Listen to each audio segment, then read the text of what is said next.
Hello, in this video I'll be reviewing the 6th book in the Ranger's Apprentice series, the Siege of Macindaw. So yeah, let's just jump right into it. This will be infested with spoilers, so just be aware of that. I think that this book is still not the best Ranger's Apprentice has to offer. I still think it's like one of the weakest books in the series.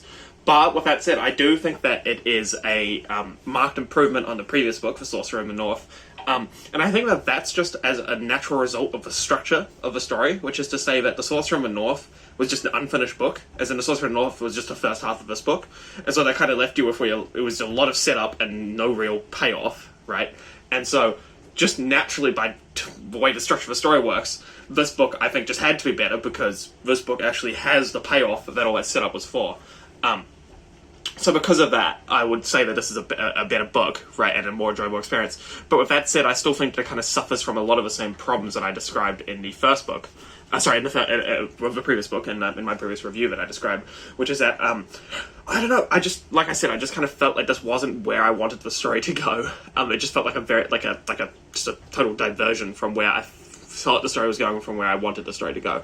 So just to quickly summarise what I said in the last review, I kind of said that, Will has become a fully-fledged ranger, and I just wanted to go see him be in his own fief doing ranger things. But as soon as he gets there, he's instantly taken away and put on this weird mission about the Sorcerer in the North, and it just kind of felt very, very random and almost very kind of hand of the author-ish. So that was my complaint about the last book, and this book obviously has that same flaw.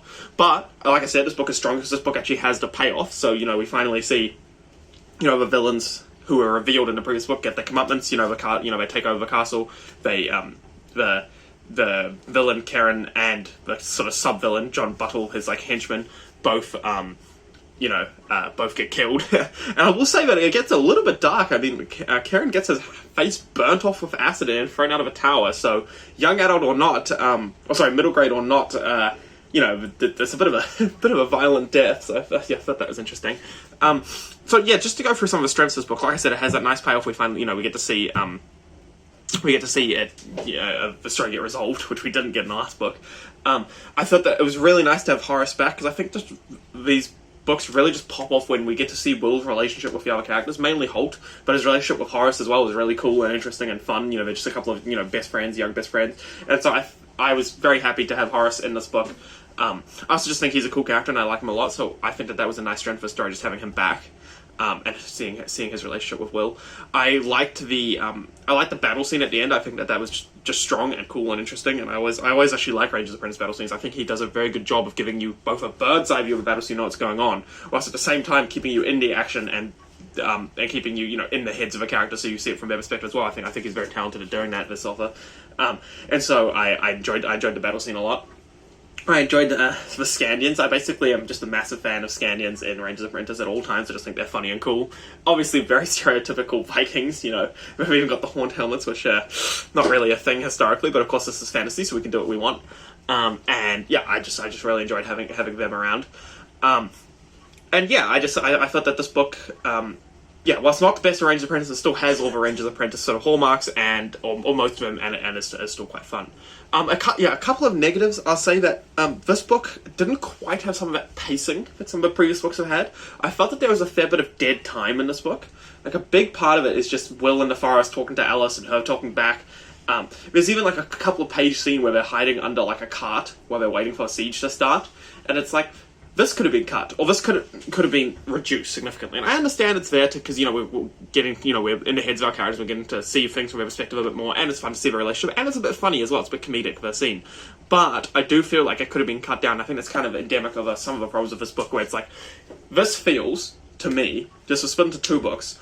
Each, and I only read the audiobooks, so I don't know how long they are in pages exactly, or I listened to the audiobooks, but so about 12 hours each in audiobook, and I have 2 12-hour books, and I feel like these 2 could have been cut down into one 16-hour book, and I think it would have functioned much better, because it would have had, set up and payoff in the same book, which I think is important.